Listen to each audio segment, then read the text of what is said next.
Hey guys, tonight we begin with the shadowy world of Buddhist demonology and the ultimate spiritual showdown, the story of the tempter Mara.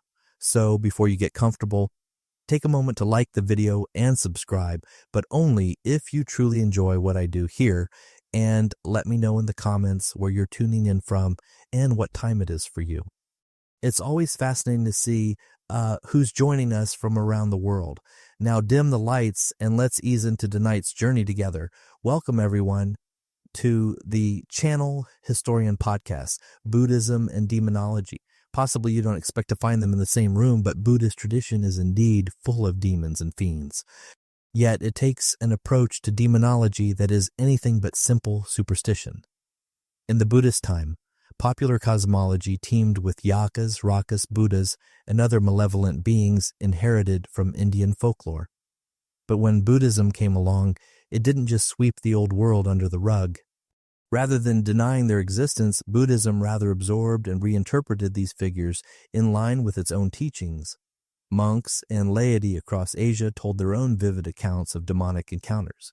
This was not to frighten believers away from the world, but to illustrate the Dharma in action. And so, over the centuries, these demons were woven into Buddhist scriptures, art, and rituals, and they symbolize everything from literal ghostly threats to the very inner afflictions that impede enlightenment. So let me take you through on a journey of the shadowy pantheon of Buddhist demonology, from the legendary tempter Mara and even the child-devouring Hariti to local ogres like the Alivaka and protective gods like the four heavenly kings. You'll see how each demon serves its own purpose historically, spiritually, and even psychologically. It all comes with a deeper meaning and a dash of wonder. Perhaps you'll find something you did not quite expect. In any case, before we begin, let me welcome you to the channel. If you're new here or you've yet to click that subscribe button, I invite you to do so if you feel inclined. And once again, this video, along with everything else, is all ad-free for your uninterrupted enjoyment, made possible by donations on the PayPal and YouTube memberships. Also, Patreon, and those who want to check out the merch store, all the relevant links are provided in the pinned comment, video description, and channel description on the homepage. And with all that being said, welcome's out of the way. Let's begin our guide to Buddhist demonology. Well, you can't begin a guide to Buddhist demonology without Mara. We already mentioned the name, the arch-tempter and personification of delusion, off to a pretty good start. I think you see in Buddhist law, Mara is the cosmic kind of devil figure who assailed Prince Siddhartha on the eve of his enlightenment. Far from a simple satanic figure like the Christian bad guy sort of thing, Mara takes on multiple identities. You see, he is called Papa, that is, Evil One, Namuki, Non-Liberator, and even identified as Kanna, the Dark One. According to early texts, Mara is both a specific being often described as the Lord of the highest heaven in the desire realm, and also a symbol of our deepest weakness. For example, the Padana Sutta and the Sutta Nipata portrays Mara attacking the Buddha to be not with flaming arrows or a sword or anything like that, but rather with soft and gentle words appealing to comfort and fear. The Bodhisattva recognizes these as tricks and exposes Mara's army for what it really is. That is, sense desires, boredom, craving, hunger and thirst, coward, sloth and torpor, doubt, hypocrisy and stubbornness, gain and honor, and ill won fame. In other words, Mara's legions are pretty much our own human frailties. The Buddha declares, "None but the bravest seekers conquer such foes, vowing to shatter Mara's armies with wisdom as stone smashes a clay pot." That's a pretty powerful allegory, doesn't it? It makes isn't it rather? It makes a key point, though, from the earlier strata of Buddhism. Demons like Mara are not merely external enemies, but they're rather stand-ins kind of metaphors for your own internal battles. And I think you'll find that across many of our religious traditions across the world, but Mara is not purely metaphorical. The canon and also records multiple literal visits by Mara to the Buddha and his disciples. In the Mara Samyutta, Mara lurks in the shadows, scheming to disrupt Dharma talks or frighten meditating monks. He appears in various guises as a frightening cobra, as a charming villager, even as one of the Buddha's own cousins at one point, only to be unmasked by those who have the keenest insight. Each time his effort fails and he vanishes, disappointed, but always ready to try again.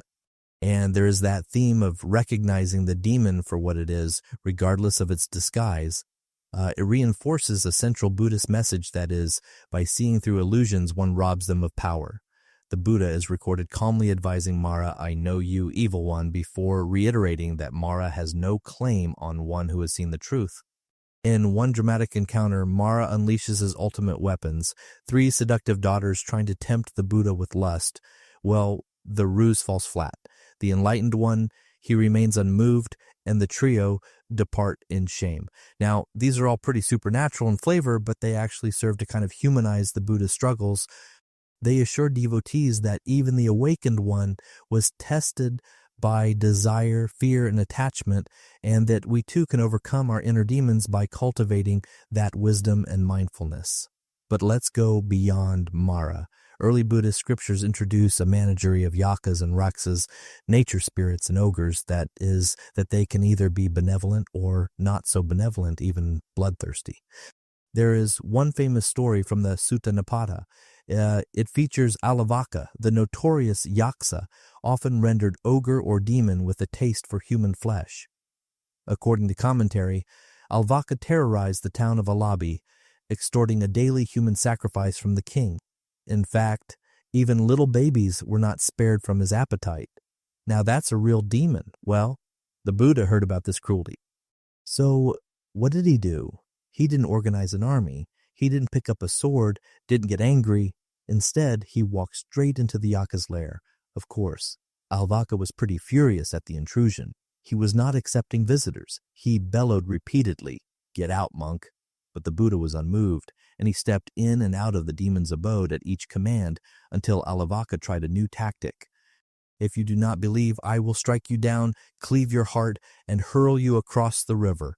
The Buddha calmly replied that no one in the world, a Brahmin or demon, could do such a thing to Tathagata, but nevertheless invited Alavaka to ask him any question if he pleased.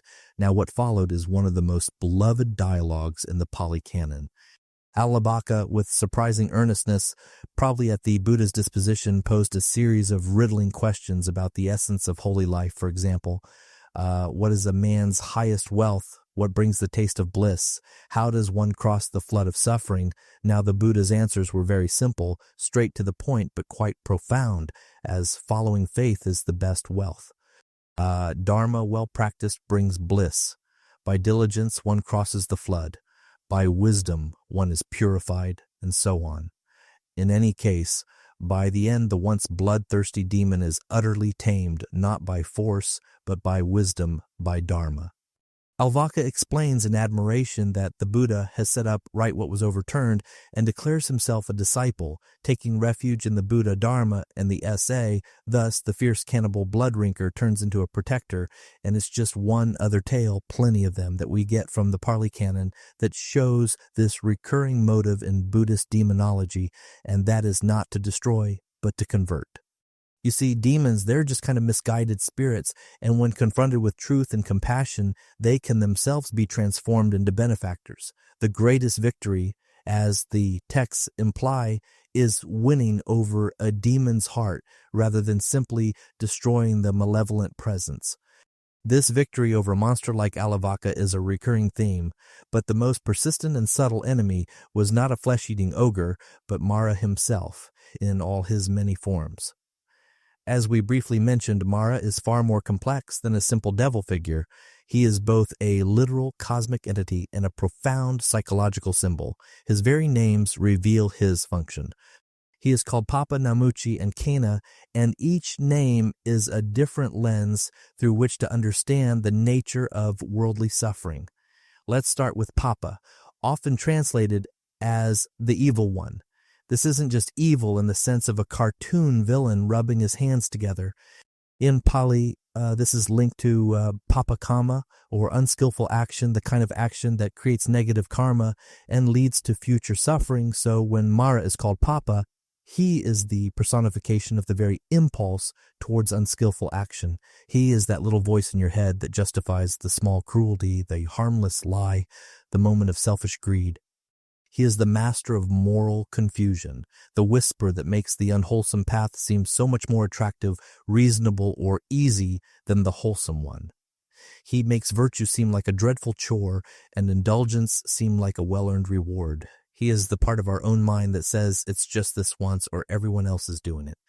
That is the subtle evil of Papa, not a pitchfork and flames, but a rationalization. Then there is his name Namuchi, which means the non-liberator. This name points to his cosmic function. Mara is described in the text as a diva, a god who rules over the highest heaven in the desire realm, a place called the Paranimita Vasavatan realm. This is an incredibly odd detail if you stop to think about it. Mara isn't some goblin king in a fiery underworld. He is a celestial being, living in a state of immense pleasure, power, and longevity. His job, as he sees it, is to keep the entire system of samsara, the cycle of birth and death, running smoothly. He is the jailer of the desire realm. Why? Because his entire kingdom, his power, his very existence is built on the foundation of desire. If beings were to suddenly stop craving, stop clinging, stop desiring, his whole world would collapse. The Buddha, by teaching a path to the end of desire, is not just a spiritual teacher. He is a cosmic revolutionary threatening Mara's entire regime.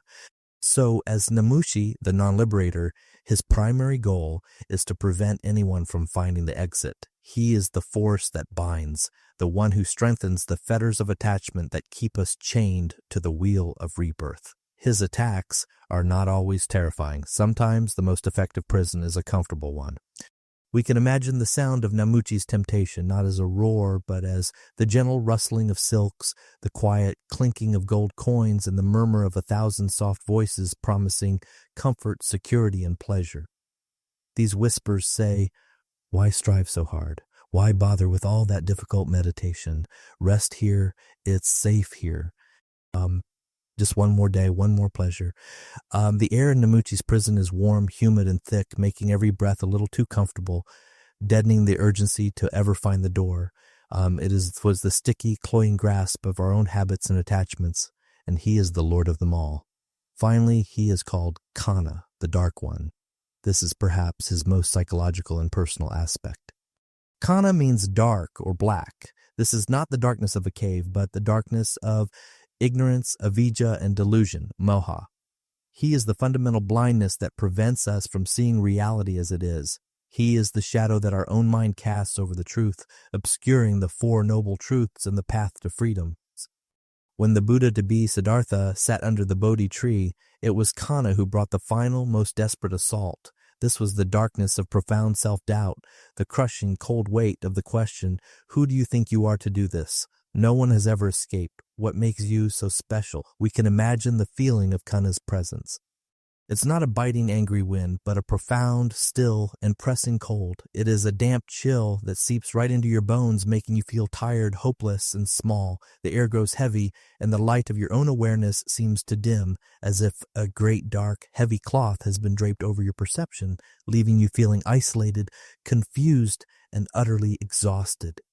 This is the demon of our own depression, our own inadequacy, our own fear of failure. This brings us to the central academic debate. Historians still debate whether the original authors of the Pali Canon intended Mara as a literal, specific god who physically appeared to challenge the Buddha, or if he was always meant as a sophisticated allegory for internal psychological struggle.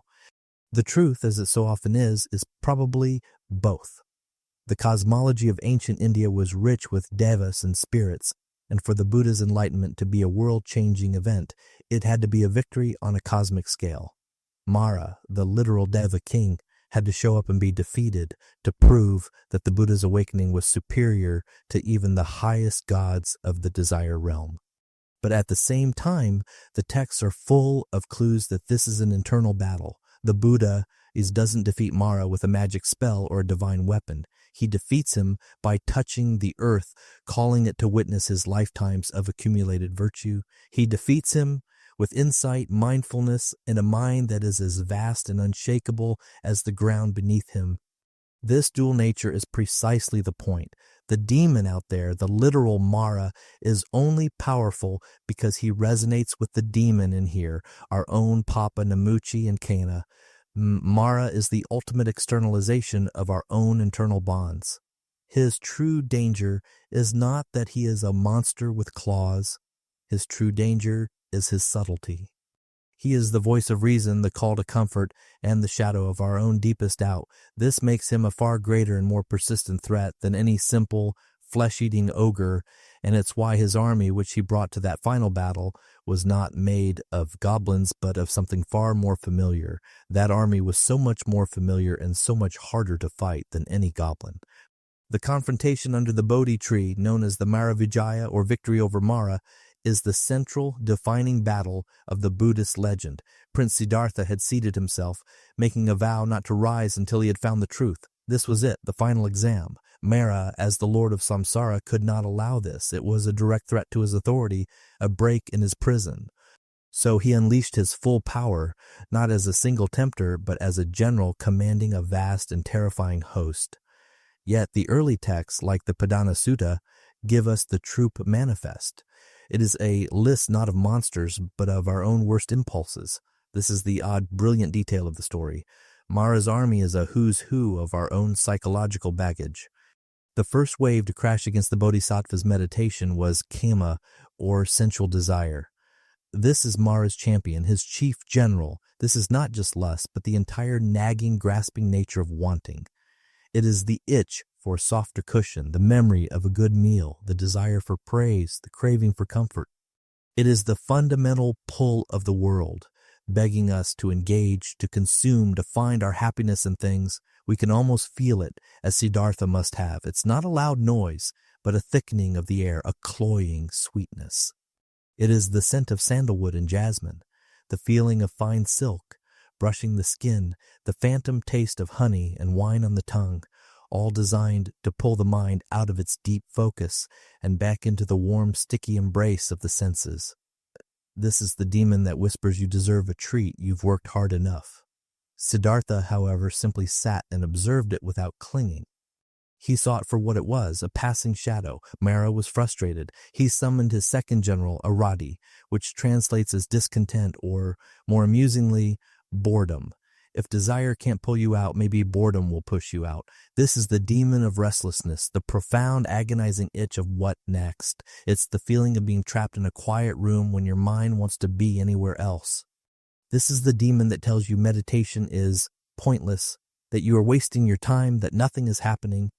It's the spiritual equivalent of fidgeting, that crushing, heavy sensation when you feel like you're just sitting in a dark room and the silence starts to feel loud and oppressive. That is the demon Hariti, and she's probably the reason you just checked your phone 5 minutes ago. It is a modern demon, but an ancient one. Siddhartha sat through that too. Then Mara, getting desperate, brought in the heavy artillery. He summoned Kupapasa, hunger and thirst. This was a physical assault. Siddhartha had been an ascetic. He had fasted to the point of emaciation, and he knew the raw, commanding power of bodily needs. This was not a subtle psychological trick. This was the screaming, acidic demand of an empty stomach. We can imagine the sensation, the dry, sandy feeling in his mouth, the way his tongue felt thick and stuck to the roof of his mouth, the cramping, twisting, hollow ache in his gut that claws for attention, making all higher thought seem impossible, a luxury that only a full belly can afford. The body was screaming for survival, but the mind remained still. The army kept coming. Mara unleashed thenamida, sloth, and torpor. This is the demon of crushing fatigue, the one that makes your eyelids feel like they are made of lead. It is the feeling of sinking into warm mud, a complete mental and physical shutdown. The air itself feels heavy and humid, pressing down on you. Every breath is a chore, and the simple act of holding your spine straight feels like trying to prop up a falling building. This is the I just can't demon. But Siddhartha sat. Then came bhaya, or cowardice, a cold, shrinking fear, and most terrible of all, vichikicha, or doubt. This is perhaps Mara's most potent weapon, the one that can poison even the strongest resolve. This is not a roaring monster. Doubt is a cold, sharp whisper right in your ear. It's the voice that says, "Who do you think you are? You are no one. Others have tried and failed. This is impossible. This is all a delusion. Go home." It's the voice that undermines the very foundation of the quest. And scholars of philosophy and psychology often point to this moment. The great enemy of the Buddha to be was not a dragon or a king. It was crippling self-doubt. The Buddha to be recognized this army for what it was. He saw them not as external threats, but as states of his own mind. He did not fight them, he did not run, he just saw them. In the text, he addresses Mara directly, declaring he knows his legions. He calls them by name. He says, I see you, desire.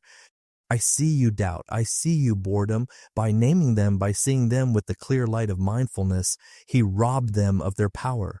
They were no longer terrifying demonic soldiers. They were just thoughts. They were just feelings.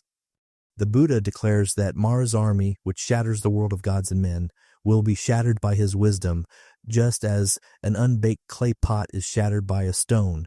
The demons, exposed, lost their terrifying forms and slunk away, defeated. This entire battle, the most famous event in Buddhist demonology, was an internal one. It solidifies the great Buddhist theme. The demons are not out there.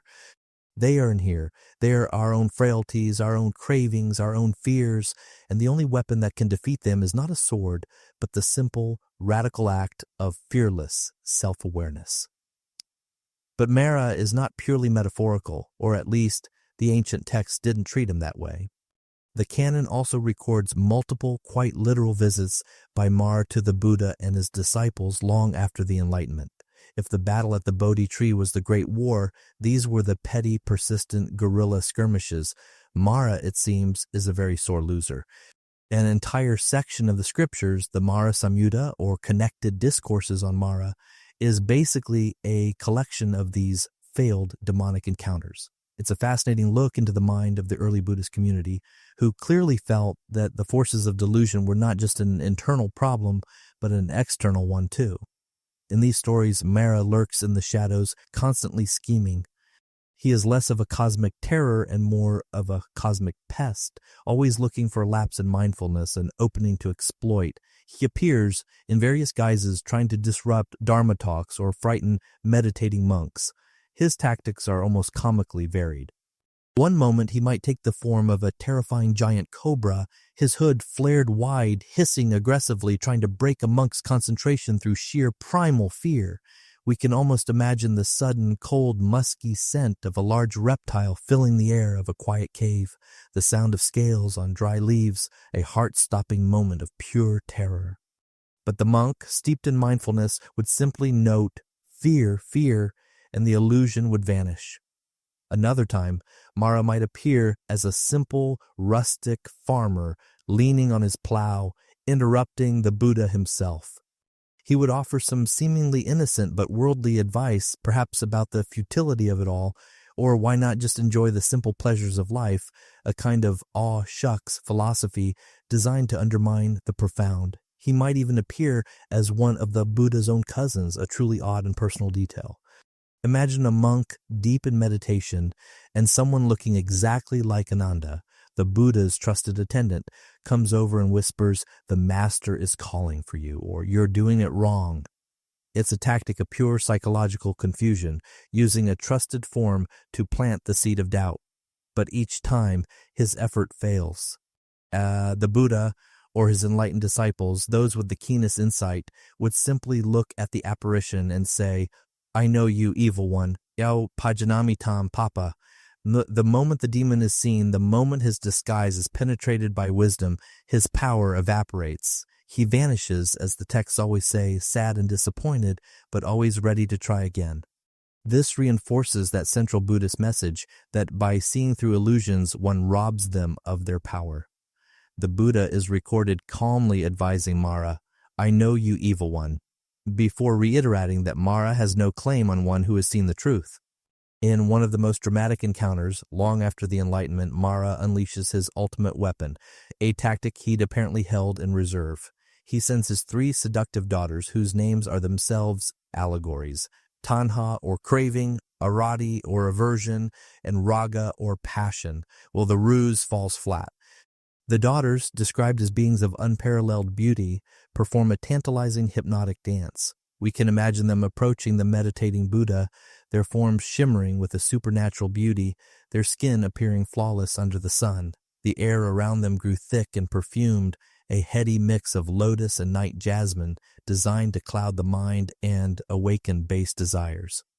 Their voices were like honeyed music, each word a soft caress promising worlds of pleasure, a stark contrast to the rough, dusty path of asceticism. They offer him every kind of sensual delight, the very pleasures of Mara's own desire realm heaven.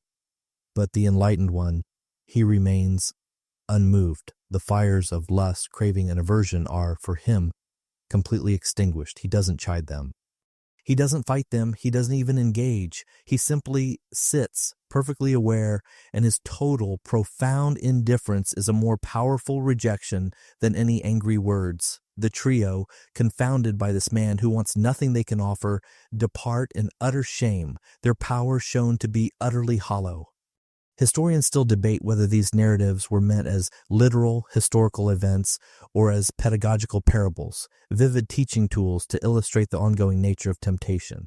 Either way, these stories all serve to kind of humanize the Buddha's struggle. They assured devotees that even the awakened one was tested by desire, fear, and attachment.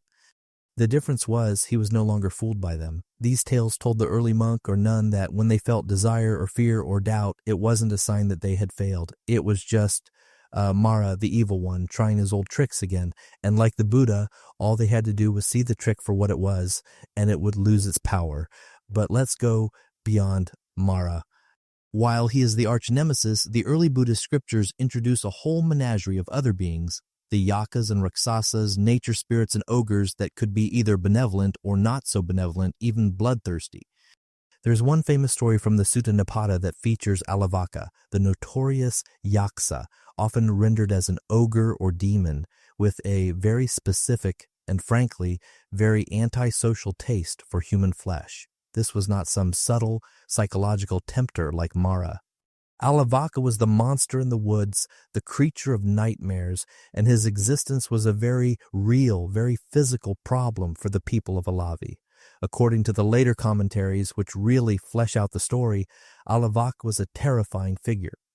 He had been granted a boon by a former king, or perhaps had just intimidated the local rulers into a terrible bargain. The details are a bit murky in that ancient monster contract kind of way. The deal was that Alavaka claimed a huge swath of territory, his own personal hunting ground, and any human who trespassed was fair game. He was, in essence, a cannibalistic landlord. But his appetite was not satisfied by the occasional lost traveler. He was a being of immense savage power and a bottomless, gruesome hunger. He terrorized the entire town of Alavi, and to appease him, the king had entered into the worst possible protection racket. Alavaka demanded a daily human sacrifice. Every single day, a person from the town had to be delivered to the demon's lair. Imagine the feeling in that town, a cold, constant dread that settled over the houses like a physical fog. You could almost smell the fear, a sharp, sweaty, metallic tang that clung to the air, stronger than the scent of cooking fires. There was no joy in the streets, only the quiet, shuffling sound of people going about their necessary business, their eyes downcast, counting the days, praying their family's name was not the next one drawn. This was not a quick or abstract terror. It was a daily, ritualized horror, and the texts are clear, even little babies were not spared from his appetite. This was a demon that preyed on the weakest, on the future of the town itself. The despair must have been a palpable, heavy thing, a weight on the chest of every mother and father. Historians and folklorists still debate the origins of such tales. Were figures like Alavaka representations of the untamed, dangerous forces of nature, the forest itself seen as a living, hungry entity? Or were they perhaps mythologized accounts of real, brutal human chieftains, local tyrants who practiced ritual cannibalism and were later transformed into supernatural monsters by legend? The answer is likely a blend of both, but for the people of Alavi, the distinction was meaningless. The monster was real, and his hunger was absolute. Alavaka's lair itself was a place of profound terror. The stories describe it as a dark, cold cave or a forbidding palace, a place where the sun seemed reluctant to shine. We can imagine the path to his abode littered with the grim leavings of his previous meals, the air growing colder and damper with every step, carrying a foul, coppery stench of old blood and rot. The very stones would feel slick with a cold, unseen slime, and the silence would be broken only by the drip of water, and if you were unlucky, the sound of the resident himself, a low, wet breathing that seemed to come from the shadows themselves. This was Alavaka, the ultimate bogeyman, a being of pure, brute force and primal hunger. Now the Buddha heard about this cruelty. He was traveling nearby, and the tales of Valavi's suffering reached his ears. So what did he do? He didn't organize an army. He didn't pick up a sword or call for a crusade. He didn't get angry or call down fire from heaven, which, let's be honest, would be the satisfying superhero response. Instead, he did something far more radical and frankly baffling. He decided to go for a walk. He turned his feet towards Alavi, alone, with nothing but his robe and his begging bowl. He intended to walk straight into the Yaka's lair. He was, in effect, volunteering to be the sacrifice, though he had a very different kind of engagement in mind. The text says that as he approached, Alavaka was away, attending a meeting of the Yaksas. But his doorkeeper, a lesser spirit, warned the Buddha away. Do not enter, ascetic. This is the home of the flesh-eating Alavaka. The Buddha just smiled and walked right in. He sat down on the demon's own throne, a sign of serene fearlessness, or perhaps just a very tired traveler finding a convenient seat. The demon's attendants, female yaksas, were horrified, not for the Buddha, but for what Alavaka would do to him. They begged him to leave, but he just sat radiating calm. When Alavaka finally returned and saw this saffron-robed monk sitting in his favorite chair, he was, well, furious is a dramatic understatement. He was not accepting visitors, especially ones who messed with his furniture. He bellowed repeatedly, his voice a physical force that shook the cavern. Get out, monk. But the Buddha was unmoved. He stepped in and out of the demon's abode at each command, a strange, calm dance of obedience and defiance, until Alavaka, growing tired of this, tried a new, more direct tactic.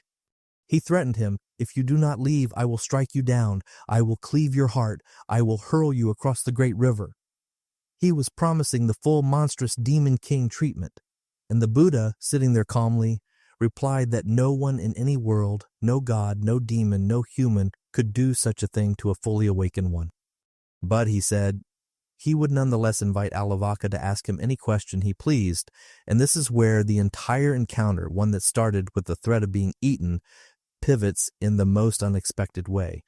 What followed is one of the most beloved and frankly strangest dialogues in the entire Pali Canon.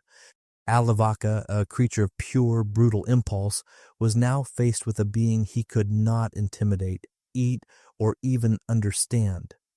The Buddha's calm invitation to ask a question was a move so unexpected it completely derailed the demon's programming.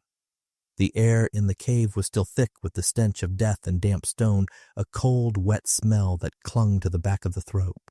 But in the center of it, the Buddha sat as if he were in a pleasant garden.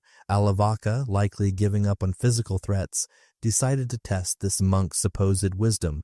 If he couldn't break his body, perhaps he could break his mind. So, with a voice that was no longer a bellow but a deep, suspicious rumble, like boulders grinding together, he posed a series of riddling questions. This wasn't just idle curiosity, this was a test, and the implication was that a wrong answer would still result in a very unpleasant and very final dinner. The monster, with surprising earnestness, perhaps born from a flicker of genuine curiosity at the Buddha's impossible disposition, asked his first question: what in this world is a man's highest wealth? It's a profound question from a being who, until this moment, probably measured wealth in stockpiled bones. The Buddha, without a moment's hesitation, replied, faith is the best wealth. Alavaka was taken aback. Not gold, not power, not a cave full of sacrificial victims. Faith, he pressed on. What, when well practiced, brings the taste of bliss? Again, a sophisticated question. The Buddha's answer was just as simple and just as deep. The Dharma, the truth, when well practiced, brings bliss. The demon ogre was now locked in a philosophy debate. He continued, his questions becoming more urgent, more personal. What, of all tastes, is the sweetest? The Buddha replied, truth is the sweetest taste. How does one live a life that, dying, they do not grieve? The Buddha's answer, by diligence and wisdom, one lives such a life. And then the final, most desperate question, the one that probably haunted Alavaka in his own dark, monstrous way: how does one cross the great flood, the flood of suffering, of birth and death, of endless hungry craving? The Buddha gave his final simple answer: by faith one crosses the flood, by diligence one crosses the sea. By effort one overcomes suffering, by wisdom one is purified and, seen. With that, the encounter was over. The once bloodthirsty demon was utterly, completely tamed. He was not defeated by a magic sword or a heavenly thunderbolt or a legion of angels. He was defeated by a handful of simple, direct truths. The Buddha's wisdom had done what no army could. It had penetrated the layers of Alavaka's monstrous nature and found something inside that could understand. We can imagine the change in the cavern. The oppressive, cold weight of the demon's malevolent energy just dissolved. The shadows seemed to pull back, not because of a physical light, but because the central, terrifying force that created them had just had a complete change of heart. The cold, damp air no longer felt like a tomb. It just felt like a cave. This is the odd, wonderful detail of the story. It is a high-stakes supernatural quiz show where the prize for the contestant is enlightenment and the penalty for the host is getting eaten. It is the ultimate testament to the Buddhist idea that wisdom is the supreme power. Alavaka, in his own words, was floored. He explains in admiration that the Buddha has, quote, set upright what was overturned. He has revealed what was hidden. He has shown the path to one who was lost. And then, in the most dramatic turnaround in monster history, Alavaka the cannibal declares himself a disciple, taking refuge in the Buddha, the Dharma, and the Sangha for as long as he shall live. Thus, the fierce baby-eating blood drinker turns into a protector. It's just one of the first and most powerful tales that showcases this recurring motive in Buddhist demonology, and that is not to destroy, but to convert. This became a template. You see, demons in this view are just kind of misguided spirits. They are powerful, they are dangerous, but their violence comes from their own ignorance and suffering, their own endless craving.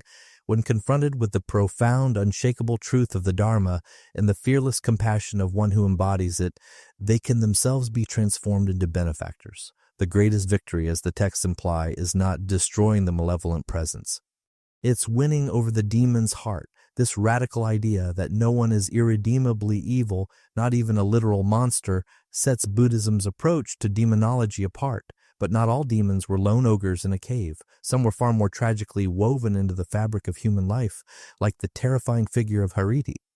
Now, another early figure who straddles that very same line between demon and deity is Hariti, known in Sanskrit as Haritika, and in Japanese, as you might have heard, as Kishimogen. Her story is a truly poignant example of Buddhism's ability to engage with these local demonic deities and in a way elevate them onto the right Buddhist path. But she didn't start that way. Originally, Hariti was a fearsome Yakshini, a female nature spirit in the city of Rajagaha, and she was renowned for a truly gruesome habit. She had, in an odd and disturbing detail, hundreds of children of her own. Some texts say 500, others 1,000, a truly massive demonic brood, and to feed them she preyed upon the children of human families, abducting and devouring them. This wasn't a distant abstract threat, this was a monster in the suburbs. The villagers, of course, they lived in a state of constant, understandable terror of Hariti, whom they came to call the mother of demons. This wasn't a loud, chaotic panic. It was a quiet, suffocating dread, a cold that settled deep into the bones of the city. You could almost feel the collective, held breath of every parent, a heavy, cold stillness that fell over the rooftops as the sun began to set. The streets would be empty long before dusk, the air thick with the silence that felt unnatural, wrong. The only sound was the wind, and in that state of fear, every gust that rattled a window shutter probably sounded like a crying child, or worse, the scratching of her claws. Imagine the personal, agonizing nature of this terror. A mother would step into her child's room, perhaps noticing the sudden quiet. She would feel the cold, empty air on her skin before her eyes even registered the empty crib. The rough, woven blanket might still hold the phantom warmth of a small body, but the space was now hollow. The silence in that room would become a physical, heavy thing, pressing in, broken only by the first, choked, disbelieving sob. This was Hariti's work, and it happened again and again. Historians and mythologists still debate whether Hariti was originally a pre-Buddhist goddess, perhaps a fierce, two-sided local deity of fertility and childbirth. It's possible she was a goddess who both granted children and, as was common in the ancient world, was also blamed for childhood diseases, the one who took them away like smallpox. In this view, she was a figure of both dread and hope, and Buddhism may have absorbed her complex story, emphasizing her negative aspects first, only to tame her and fold her into its own growing pantheon of protectors. But for the people of Rajagaha, there was no academic nuance. She was a child eater. The men would strengthen the locks, the mothers would burn incense and say prayers, but it never helped. The demon was not kept out by wood or stone. This led to a gnawing, helpless exhaustion, the feeling of fighting a fog, a creeping cold that leached the strength from your limbs and the hope from your heart. The air in the city itself probably felt thin, as if the constant communal grief was sucking the very life out of it. The smell of cooking fires, which should be a comfort, was probably just a sad reminder of another day survived, another night of terror to face. Eventually, the desperate parents, having exhausted every local ritual, every guard, and every prayer to their own household spirits, they came to the Buddha. They implored him for help, their faces hollowed out by grief and sleepless nights. They begged him to do something, to stop this ogress, to save their families. And rather than smite the child-eating demoness, the Buddha employed a kind of skillful, almost cunning means, one that was tailored specifically to teach her the very thing she lacked, empathy. He quietly traveled to her abode, and seeing her hundreds of children, he used his own subtle power to take her youngest and most beloved son, in some versions named Priya or Pingala, and hide the child under his begging bowl. When Hariti returned and discovered her favorite child was missing, she was thrown into a frantic, all-consuming despair. This all-powerful demoness, who had inflicted this very pain on countless others, was now experiencing it herself. She, the terror of Rajagaha, was now the victim of a missing child. She was, for the first time, helpless. We can imagine her panic, a feeling so cold and sharp it cut through her demonic power like a knife. The air in her own lair, usually thick with her power, now felt thin and empty. She would have called his name, her voice, usually a command, now cracking with a very human, very maternal terror. The sound of her own desperate cries would have echoed back at her from the empty corners, a mocking reply. She searched the city high and low, her power useless, her mind reeling.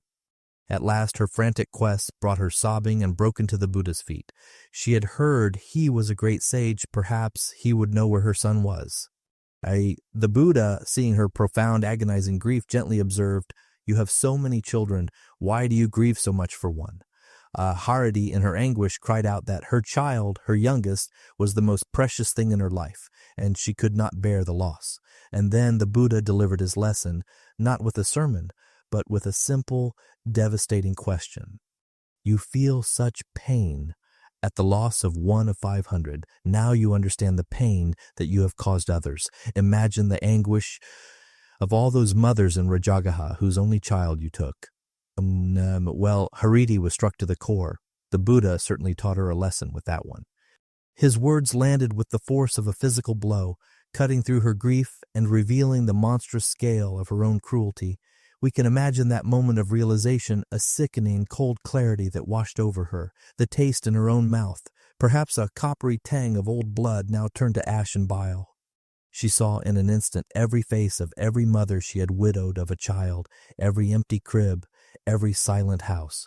She saw her own pain reflected 1,000 times over, a pain she herself had created. Overwhelmed by this profound, crushing remorse, she vowed then and there to give up her evil ways. She would protect children instead of harming them. The Buddha, seeing her sincerity, then revealed her infant safe and sound from beneath his bowl. Hariti's joy, the sudden explosive relief of a mother reunited with her child, cemented her conversion. In profound gratitude, she promised to dedicate her prodigious powers to the service of the Dharma. According to scripture, in the later Mahayana texts as well as the Chinese Vinaya texts, Hariti pledged to become a patroness of children and women in childbirth, ensuring that they thrive rather than suffer as her victims had. Now, that is certainly a dramatic turnaround. It is a fantastic historical event in the mythological sense, a true turning point, where the Buddha even allowed the devotees to offer Hariti small sacrifices of food, since hungry ghosts and spirits like her still needed nourishment of some sort. This was a clever acknowledgement of her liminal status, not quite a goddess, no longer just a demon. Historians still debate whether this story was a clever piece of Buddhist propaganda, a way to absorb a powerful, pre-existing mother goddess, perhaps a goddess of fertility who was also feared for smallpox, and domesticate her by giving her a new Buddhist-approved origin story, or perhaps it was always a psychological parable about the nature of attachment. Over time, Hariti's image morphed from a terrifying ogress to a benevolent matron. In the art of Gandhara and Mathura, she is often depicted as a beautiful woman cradling a child or holding a cornucopia of grain, a symbol of abundance and protection.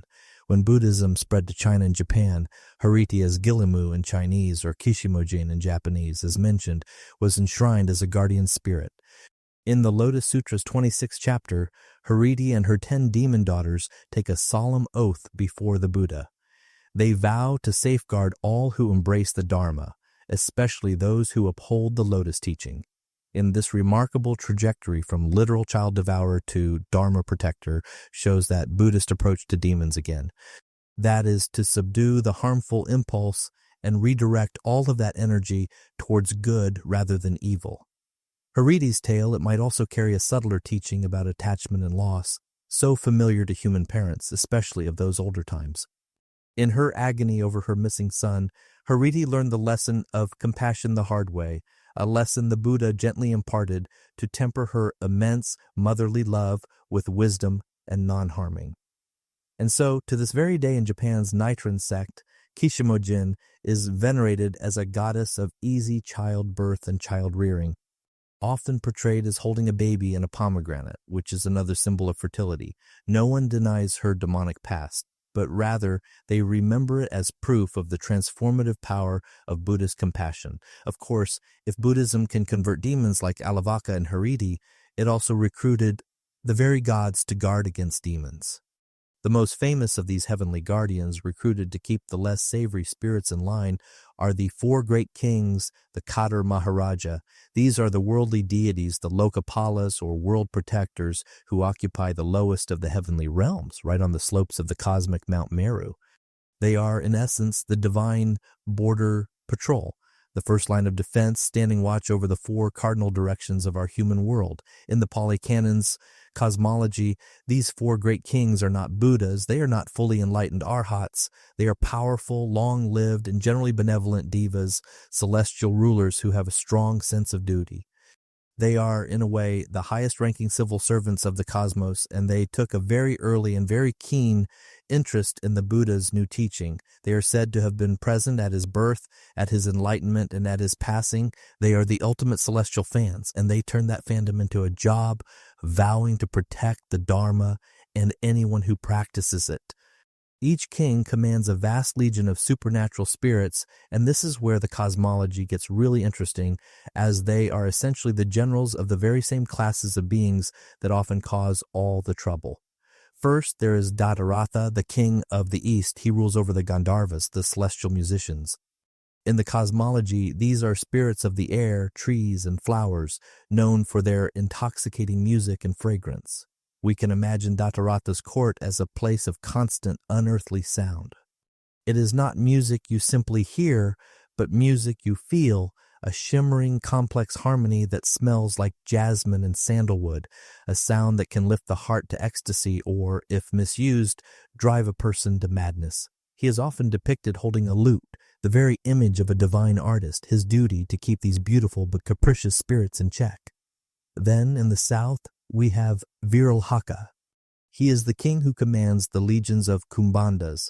These are an odd bunch, often described as dwarfish, misshapen goblins or spirits, sometimes depicted with potbellies and strange features. They are a kind of grotesque, chaotic earth energy. Virulaka's job is to keep these unruly, often malevolent spirits from causing chaos in the human realm. He is the great guardian against the forces of decay and distortion, and he is fittingly depicted with a sword, a symbol of his power to cut through negativity. His presence is not gentle. It is a feeling of fierce, unyielding protection, like a great warm shield wall, a sense of absolute unbending authority that pushes back the dark. In the West, we find Virupaka. He is the ruler of the Nagas, the powerful and ancient serpent spirits. These are beings of the water, dragons who live in undersea palaces and guard vast treasures. They are immensely powerful, associated with rainfall, rivers, and the weather. But they are also famously quick-tempered and proud. An angry Naga could cause a devastating flood or a withering drought. Virupaka's job is to manage these incredibly potent and emotionally volatile beings. He holds a serpent in one hand, or sometimes a small stupa, a Buddhist relic mound symbolizing his authority and the power of the Dharma to tame even these ancient draconic forces. Finally, in the north, we have the most famous and powerful of the four, Vesavana, who is also known by his Hindu name, Kuvara. This is the oddest and most telling detail of the whole group. Vesavana is the king of the Yaksas. That's right, the very same class of beings as the cannibalistic Alavaka. Vesavana is, in effect, the great demon king, the chief of all the ogres, ghosts, and spirits of the wilderness. But he is a demon king who has taken refuge in the Buddha. He is a protector, not a predator. He is often depicted as a god of wealth, carrying a mongoose that spits jewels, but his primary role in Buddhism is as the commander of the Yaksas, forcing them to serve the cause of good, or at least to stop eating people. Historians still debate how much of this mythology was a direct import from pre-Buddhist Vedic traditions, which had their own Lokapalas, versus how much was a unique Buddhist innovation, but the synthesis is brilliant. It created a cosmic hierarchy. Early Buddhists looked to these four kings for very practical, supernatural protection from the exact same demons and ill-willed ghosts that plagued the world. If you were a monk heading into the forest to meditate, you were heading right into Yaka territory. Knowing that the king of the Yaksas himself, Vesavana, was on your side, that he was a sworn protector of the Dharma, was a profound comfort. It was a cosmic insurance policy, and this protection wasn't just passive. The four kings, as the texts relate, took it upon themselves to offer the Buddha a specific powerful tool to safeguard his followers from their own unruly demonic subjects. One striking canonical text that shows them in this role is the Atanatya Sutta, which is essentially a powerful demon-repelling chant given by the four kings to the Buddha. This wasn't just a friendly chat. This was a formal diplomatic mission from the celestial realm. The sutta recounts how King Vesavana, the one who rules the rowdy Yaksas, approached the Buddha on behalf of his fellow kings. He came with serious concern. He expressed that many of his own subjects, the unruly Yaksas, the ghosts, and various nature spirits, neither respected nor believed in the Blessed One. This was a problem. Buddhist monks and nuns, following the Buddha's instruction, were going out to meditate in remote places, in the forests and caves, under lonely trees. These were, by definition, the very places where these spirits lived. This was their turf, and these non-believing Yaksas could harass, frighten, or even harm the monks and lay alike. Vesavana was essentially saying, my people are a tough crowd, and your monks are walking right into the bad neighborhoods, and we can imagine the kind of harassment he meant. Not a physical attack, perhaps, but something more insidious. A monk sits down to meditate, closing his eyes, and suddenly the air grows impossibly cold, a biting damp chill that sinks into the robes and settles in the bones, even on a warm night. Then come the sounds, a dry, skittering sound just behind the head, or a soft, sibilant whisper that seems to come from inside the ear itself, speaking of terrible, frightening things. It is the feeling of being watched by something deeply unfriendly, a pressure in the air that makes every nerve scream.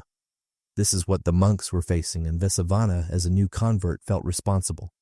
So the four kings offered the Buddha a set of protective verses, a parita, to be recited as a kind of spiritual safeguard.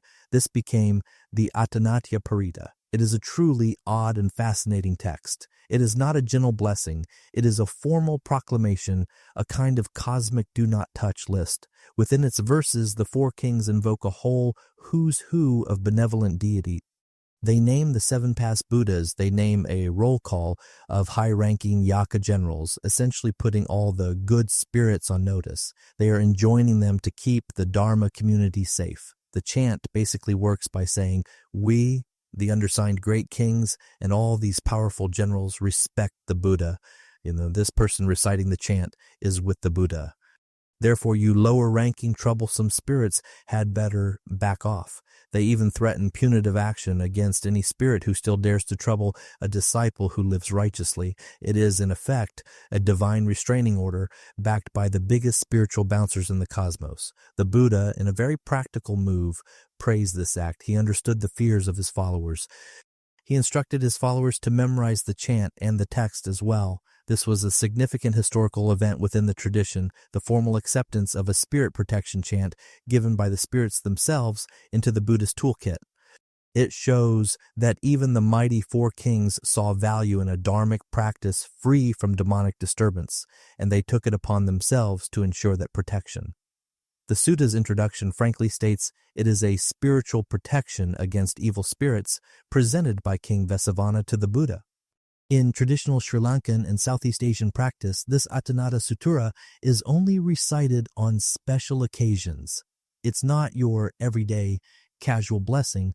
It's often performed by monastics who prepare with ritual purity, with the whole room smelling of sweet, thick incense and the cool, clean scent of lustral water. The chant itself is not a soft lullaby.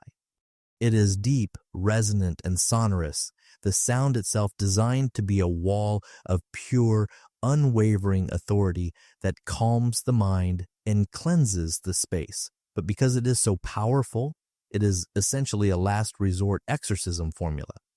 It is what you bring out for the really stubborn hauntings, the ones where the house feels like it is actively trying to push you out with an oppressive, heavy feeling in the air and a cold that just will not leave. Good luck getting one of them out of the house. More commonly, gentler chants like the Metta Sutta, the loving-kindness discourse, are used first. This reflects Buddhism's strong preference to soothe and reform, to send out waves of unconditional friendship, which often calms angry spirits rather than just intimidate and dispel them. Historians still debate whether this sutta was an original teaching or a later addition, a skillful means by the early Buddhist community to compete with local shamans and exorcists. By offering their own, more powerful, and cosmically sanctioned anti-demon chant, they could absorb local spirit beliefs and bring them under the umbrella of the Dharma. But still, that role of the four kings in Buddhist demonology is pretty important. They legitimize within Scripture the idea that protecting the faithful from supernatural danger is a part of the cosmic moral order. In East Asia, images of these four heavenly kings stand guard at temple gates. They look ferocious and imposing, one bearing a sword, another a lute, another a snake, and another a pagoda. Each pose and emblem represents the subjugation of a vice. They crush underfoot the forces of ignorance, keeping the sanctuary of the Dharma free from negativity. Now, as Buddhism spread beyond India, it encountered new cultures, each with its own host of indigenous specters. Well, as Buddhism spread beyond India, it encountered new cultures, each with its own host of indigenous specters. Instead of rejecting these as pagan nonsense, Buddhism often did something much more interesting. It assimilated the local demons into its cosmology, much as it had with the four kings and Hariti. The result is a fascinating regional diversity in Buddhist demonology that you don't quite get in a lot of other spiritual traditions. Demons took on local names and local forms, yet their central function within the Buddhist narrative remained. They either obstruct the path or they get converted into protectors as examples of a dharmic victory. So let's have a look at a few regions. First, let's have a look at Japan. You see, Japanese folklore already brims with creatures called oni, that is, horned ogres, often depicted with red or blue skin, big tusks, and carrying a nasty-looking iron club. These oni were thought to haunt wild mountains and abandoned places, but also every now and then to invade human settlements and bring disease or disaster, the bad guys, basically. Imagine the feeling in a small mountain village in pre-Buddhist Japan. The air turns unnaturally cold, and the wind, instead of sounding like a whisper through the pines, sounds like a low, guttural growl. You can smell something sharp and metallic in the air, like old blood and rust. Then, from behind your paper-thin wall, you hear it, the heavy, rhythmic thud of a massive iron club being dragged through the dirt. A shadow with horns passes your window. That is the kind of primal terror the oni represented. So when Buddhism arrived in Japan, around the 6th century CE, people soon identified many oni with the yakas and rakshasas mentioned in the Buddhist sutras. In fact, historians still debate whether the Japanese concept of oni was a fully formed idea before Buddhism, or if the classic horned, red, and blue-skinned image was heavily syncretized and crystallized by the new, vivid descriptions of hell beings arriving with Buddhist art and texts. Whatever the exact mix, over time, oni came to be seen as the very same creatures that in Buddhist law serve King Yama in hell, or roam the earth as malicious spirits. But far from being cast out by Buddhism, the oni were given a place in the Buddhist universe. They were, in effect, given a job. They became the wardens of hell, or jigoku in Japanese, which literally means underground prison.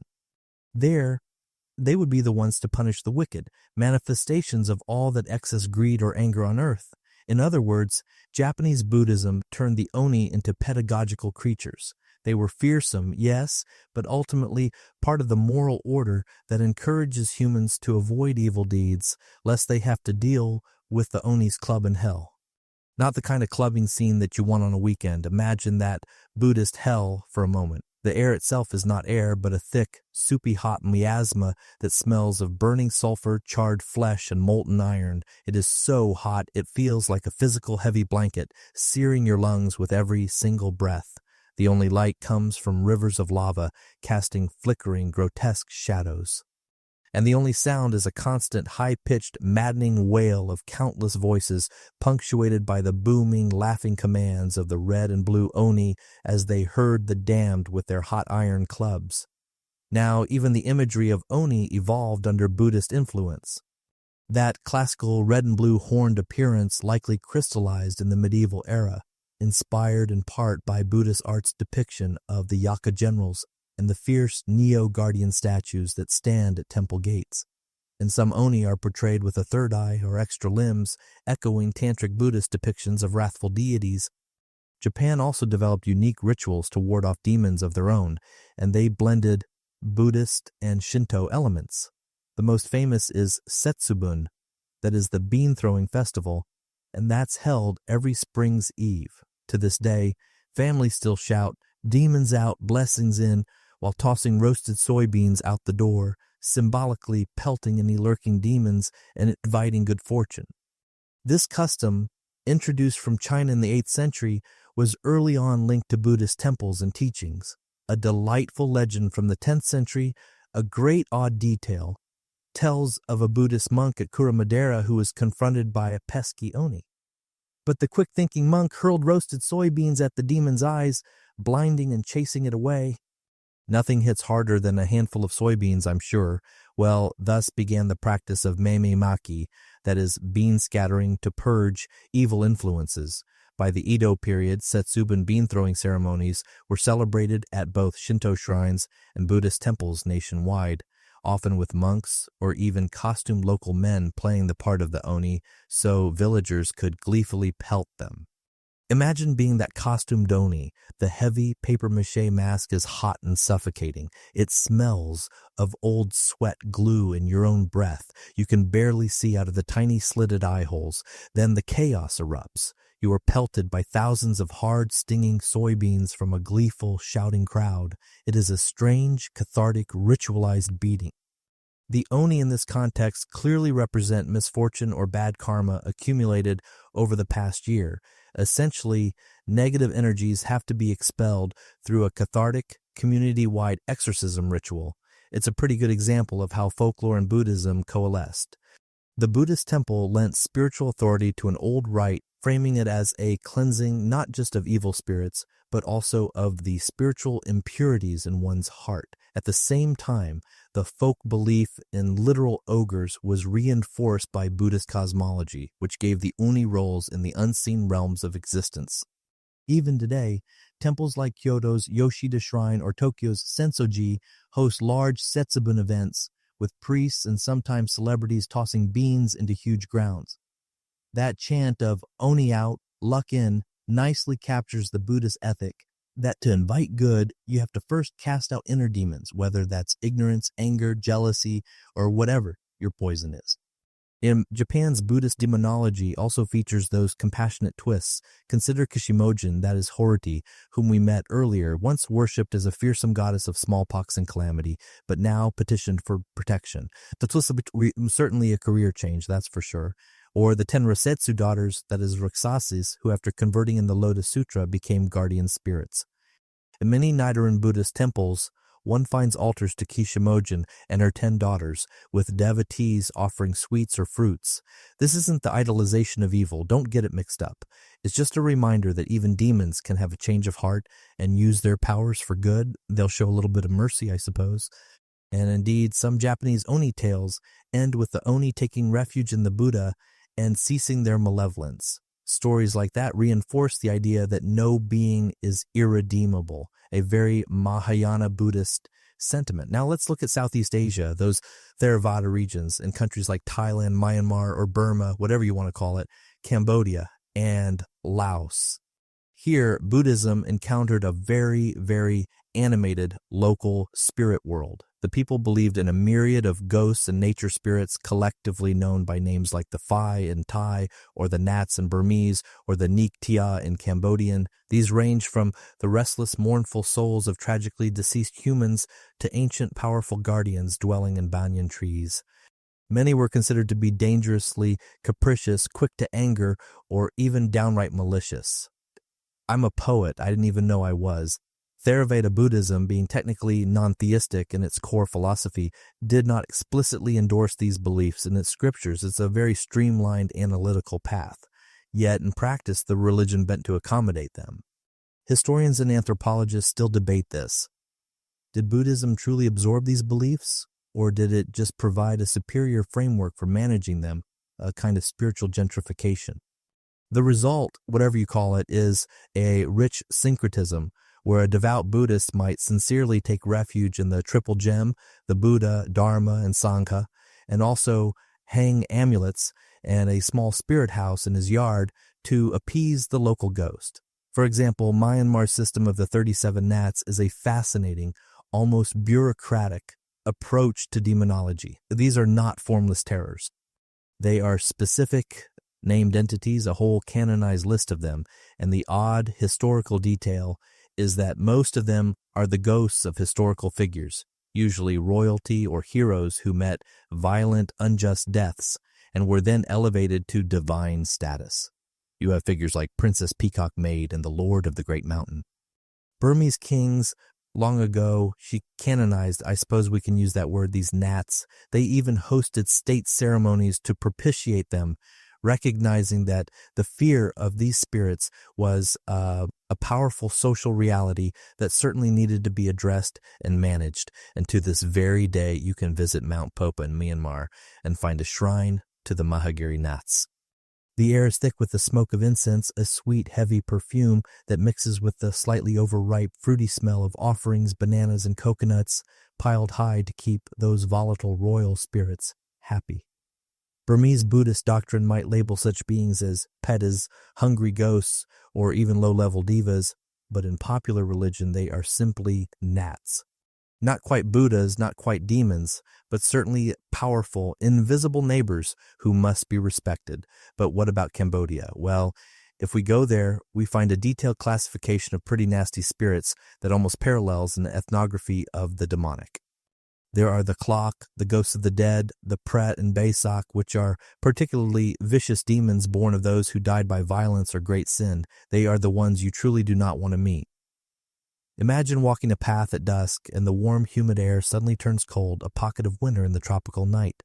It is a damp, clinging cold that makes your skin prickle. And with it comes a smell, a faint, sickeningly sweet stench of decay and old wet flowers. You feel a profound, bottomless hunger in the air, a miserable, grasping energy that seems to pull at you. That is the feeling of a pret, a hungry ghost, its misery so powerful it bleeds into the world.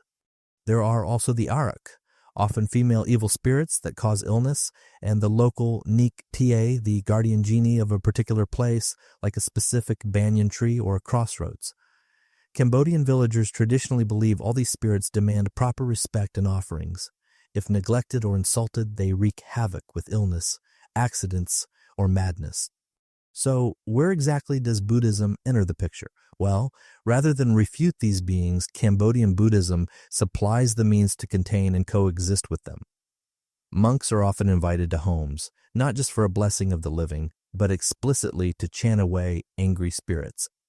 They recite sutras, the sound of the Pali, deep and resonant, believed to nullify wandering ghosts with the power of loving kindness and truth. But in more severe cases, a monk or a ritual specialist, a crew, might perform a rite to trap a demon in a bottle or negotiate a truce. It's telling that many crew in Cambodia are ex-monks, blending their Buddhist knowledge with a bit of folk magic. The underlying message is that Buddhist virtue and mantra have authority even over these ancient spirits. Indeed, the Cambodians hold that the mightiest of all nature spirits is Preah Thorani, the earth goddess, who, in Buddhist legend, wrung out her hair to wash away Mara's armies when the Buddha called upon her. Thus, a local earth deity was woven directly into the Buddha's enlightenment story, giving hope that the land itself aligns with Dharma against demons. Similarly, in Thailand, we see a complex picture. One colorful example is the Phai Takon festival in Liue province, the Ghost Festival, which is part of a merit-making celebration. Locals wear these ghoulish, fantastic masks, often with oddly long phallic-like noses, and they dance around in a wild procession. Ostensibly, they are the ghosts, the Phai, who came out to joyously accompany the return of Prince Vesantara, the Buddha's past life, to his kingdom. A scene so uproarious, the legend says, that even the dead came out to rejoice. Here the ghosts are joyful, dead, and not malevolent at all, but their presence reminds participants of the thin line between worlds. On the festival's final day, everyone gathers to listen to Buddhist sermons, dedicating the merit of the celebration to all spirits and ghosts so that they might find peace. What a compassionate twist. The very ghosts that people fear are invited back to celebrate and then kindly sent off with a smile and blessings. But what about Tibet and the Himalayas? Well, in the tantric Buddhist cultures of Tibet, Bhutan, and Nepal, we encounter perhaps the most dramatic, vivid, and frankly, metal integration of indigenous demons into Buddhism. Tibetan Buddhism, in particular, is famous for its rich, and to an outsider, often terrifying pantheon of wrathful deities, many of whom, and this is the key, began as fierce local gods or demons that were subjugated and sworn into the Buddhist fold. The figure at the center of this entire process is Padmasambhava, the lotus-born master, known in Tibet as Guru Rinpoche. He was an 8th century adept from the Swat Valley, credited with firmly establishing Buddhism in Tibet, and his hagiographies, his life stories, are essentially one long epic adventure of demon taming. When he was invited to Tibet by the king, the land was perceived as teeming with wild, ancient, and deeply hostile spirits. This was not a gentle, pastoral landscape. This was a land of howling, high-altitude winds and crushing empty spaces. We can imagine what the first missionaries must have felt, a raw, untamed power in the land itself. The air wasn't just thin, it felt occupied. It was a cold, pressing, watchful energy that seemed to emanate from every jagged mountain peak and every dark, frozen lake. The wind itself didn't just whistle. It seemed to carry voices, angry, guttural whispers that tugged at the edges of the mind and chilled the heart in a way the physical cold never could. Every shadow seemed to hold a pair of unseen, unfriendly eyes. Every mountain pass was the domain of a god, every river had its demoness, and none of them wanted this new religion to take root. This is a central historical event, or at least a foundational legend. Tibetan chronicles speak of monks trying to build the very first monastery, Samye, only to find their work mysteriously demolished each night. The stones they had painstakingly laid were scattered, the wooden beams cracked and thrown about. The local spirits, the Sadak and Gyalpo, were not happy with this new construction on their land. So Padmasambhava was invited to solve this supernatural crisis. Riding on the wind itself, on the back of a flying tigress as the legend goes, he landed in Tibet, and when he got there, he challenged each demon lord one by one on its own turf. He met them in their mountain strongholds, in their icy lakes, in their dark valleys, but he defeated them not by annihilation, which is the key Buddhist difference. He defeated them with his yogic power, his tamo or inner heat, and his profound compassion, ultimately binding them with a sacred oath, a samaya. One by one, the ancient angry gods of Tibet, the mountain spirits, the river demonesses, all bowed to Guru Rinpoche. They swore to protect the Buddhist teachings henceforth. They became the Damchen, the oath-bound, the new fierce guardians of the Dharma. This included terrible entities like the Gyalpo spirits, the vindictive ghosts of ancient kings, and the Mamo demons, all forced to kneel. But the most fascinating and odd detail in this entire saga is the story of the Supan demoness. The most ancient lore states that the very land of Tibet itself was believed to be the body of a giant demoness, a Sinmo, reclining across the plateau. She was lying on her back, her limbs spread wide, and her very existence, her geomantic energy, was what prevented the construction of central temples. She was the ultimate hostile spirit, so Padmasambhava, along with the Tibetan king, performed a grand cosmic geomantic ritual. They effectively mapped her body onto the landscape. And then they built 12 temples on her specific pressure points, her acupuncture points, if you will. Temples were built on her shoulders, her hips, her knees, her hands, and her feet, pinning her down. We can almost imagine the feeling of that great ritual, not as a violent act, but as a profound, heavy stillness settling over the land. A great shuddering exhale as the chaotic wild energy was finally grounded and stabilized. The very air, once sharp with malice, would have felt suddenly calm, clear, and immensely peaceful. Only then, with the demoness of the land itself pacified and pinned, could the great Jokang temple be completed at her heart in Lhasa and the Sami monastery at her navel. Historians still debate whether this story was a literal spiritual belief or a sophisticated political metaphor. Was it a way of describing the process of taming the wild, pre-Buddhist, shamanic bond traditions, or even the hostile independent human clans, by pinning them to a central royal and Buddhist authority? The temples were, after all, royal foundations placed in strategic regional strongholds. Whatever the origin, the result was a uniquely Tibetan pantheon. Ever since Padmasambhava's time, Tibetan Buddhism has maintained a rich practice of demon-binding rituals.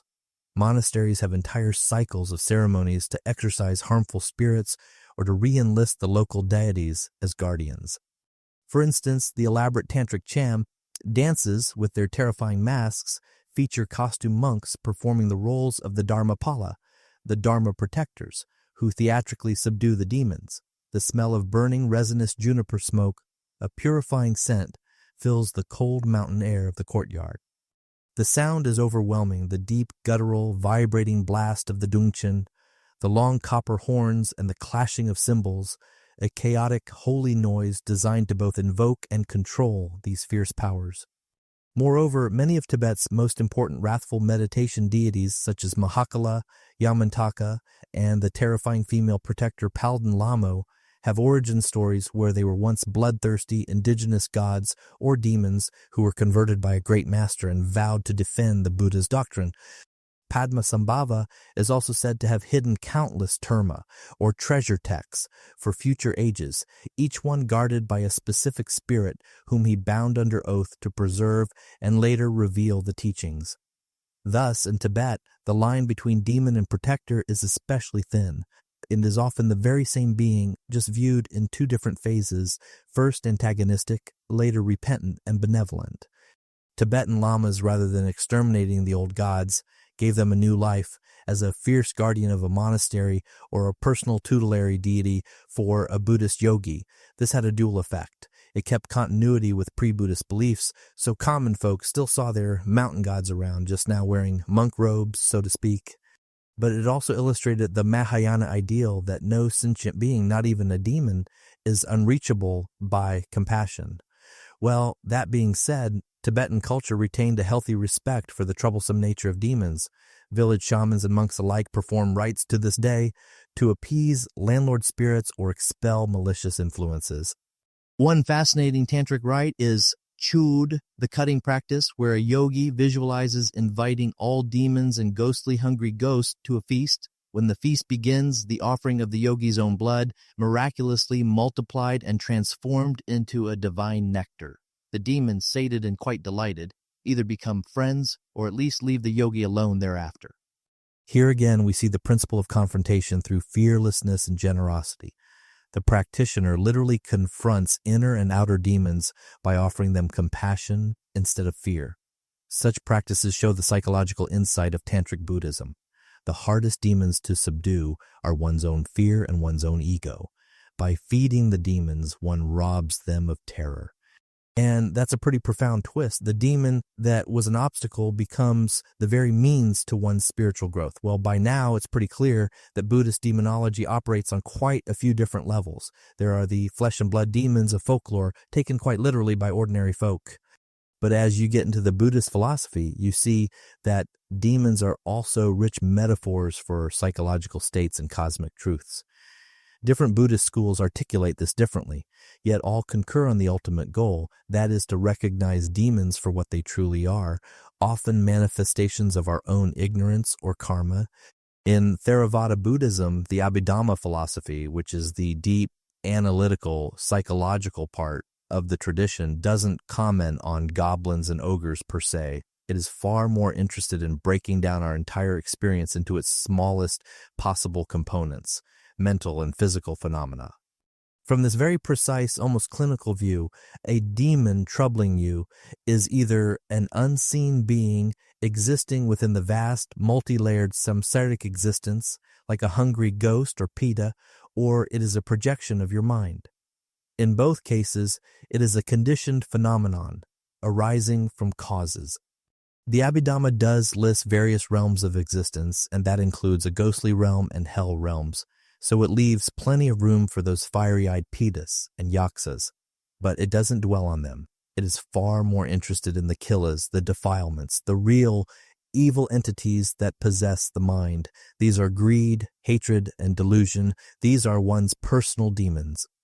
The Theravada commentarial tradition, in fact, sometimes makes this quite explicit. In the Pali commentaries, Mara himself, the great cosmic tempter, is occasionally identified directly with Loa, Dosa, and Moa, that is greed, hatred, and delusion, respectively. This suggests that whenever those mental states arise in your heart, Mara has gained a foothold. He is in the room with you. A famous Theravada simile, one used in meditation manuals to this day, compares the 5 hindrances to an enemy army encamped against you.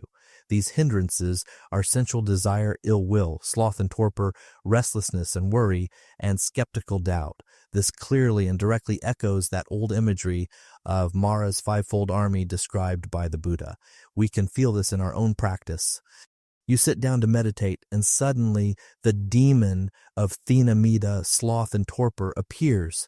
It's not a monster with horns. It is a profound physical and crushing weight. It feels like your eyelids are made of lead. Your spine, which you are trying to hold straight, suddenly feels like it's made of soft wax, unable to support you. The air in the room, which was fine a minute ago, now feels thick, heavy, and warm. Like a damp, heavy blanket being draped over your head and shoulders, pushing you down, down, down into a state of fuzzy, mindless sleep. That feeling, that heavy, oppressive force is the demon. Thus, even at the level of a meditation manual, demonology provides a convenient, powerful language.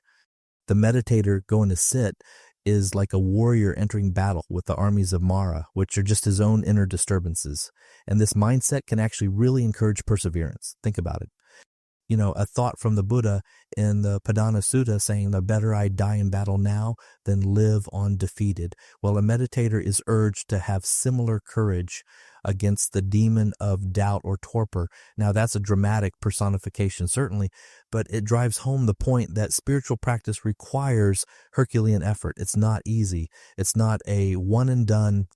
No one clicks their fingers and gets enlightened, and no one gets enlightened by mistake. Well, Mahayana Buddhism takes the psychological interpretation of demons even further than that. The Yokkara school, or mind-only school, for instance, suggests that all experiences, everything we perceive, are ultimately manifestations of the mind.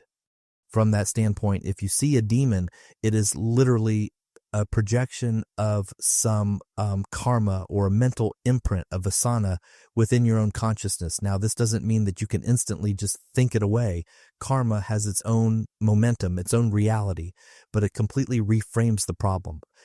The demon is in here as much as it is out there. Wherever you go, there you are, and there it is with you. One Zen story narrates a monk who was terrified by a demon that appeared in his cave each night. Finally, he worked up the nerve to address it. "Why are you here?" he asked it, and the demon replied, "I am your fear given form. If you run, I grow. If you confront me, I will shrink." Empowered by this insight, the monk sat in meditation and turning his attention inward. After some time, the demon vanished like a mist. This is a very important tale because it echoes the countless Buddhist teachings that our inner demons of craving, aversion, and ignorance actually create the outer demons that we perceive.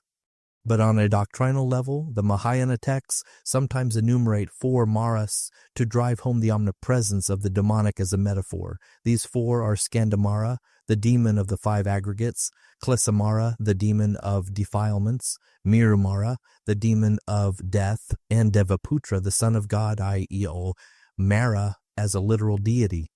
Skandamara means that our very psychophysical constituents, our body, our feelings, our perceptions, our mental formations, our consciousness, can be considered a demon.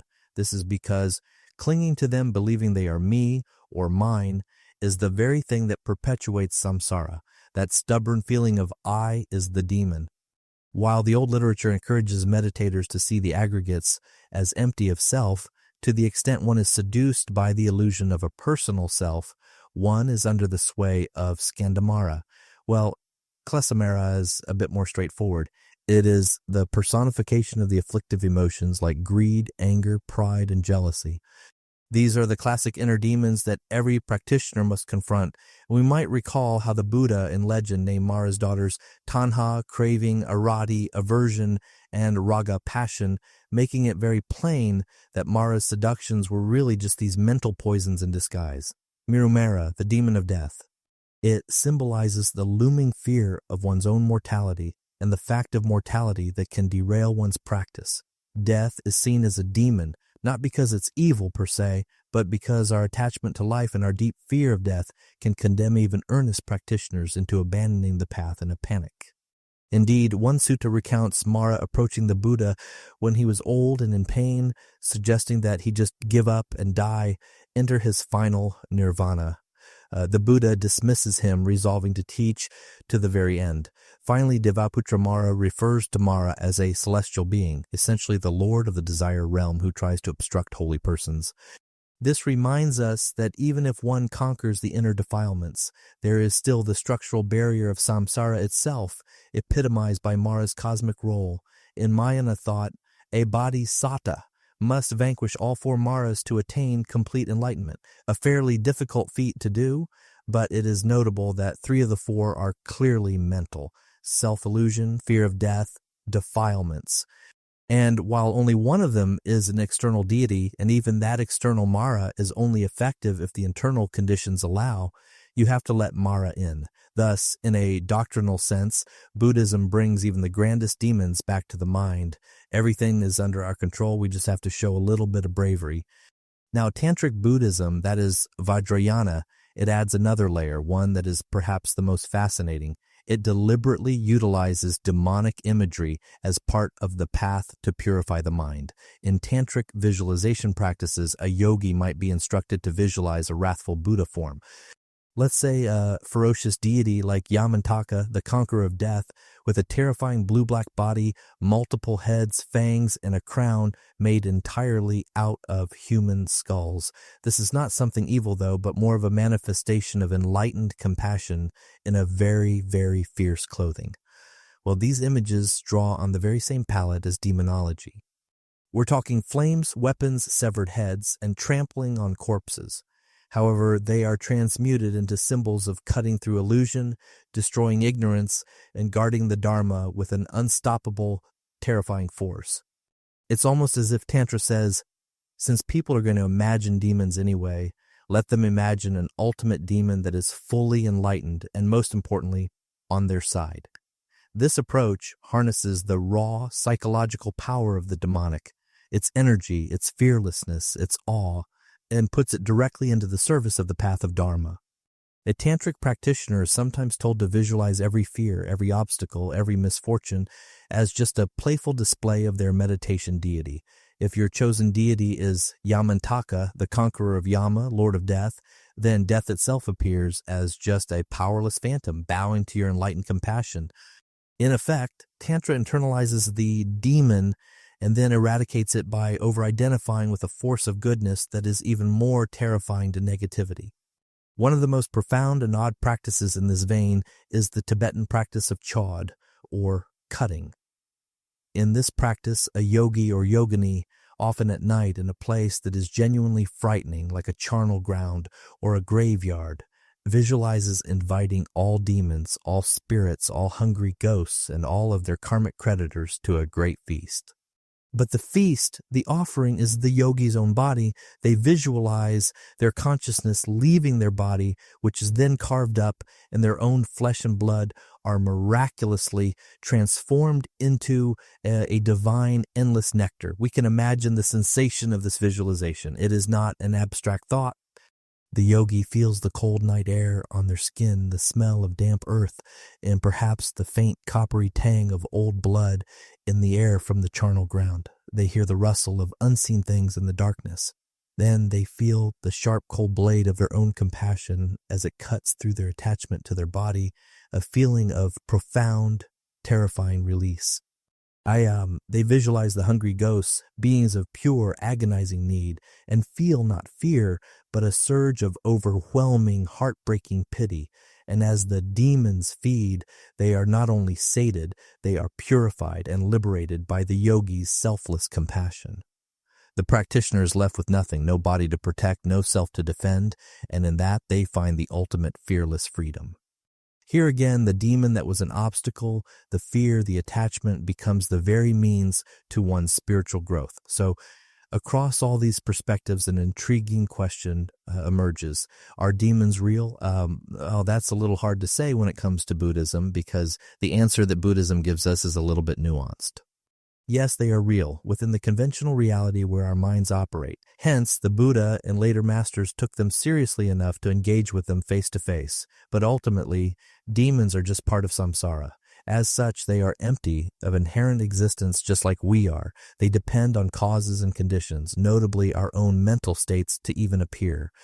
When this insight is truly deeply realized, even a marauding demon army, even a whole pantheon of terrors, poses no true threat.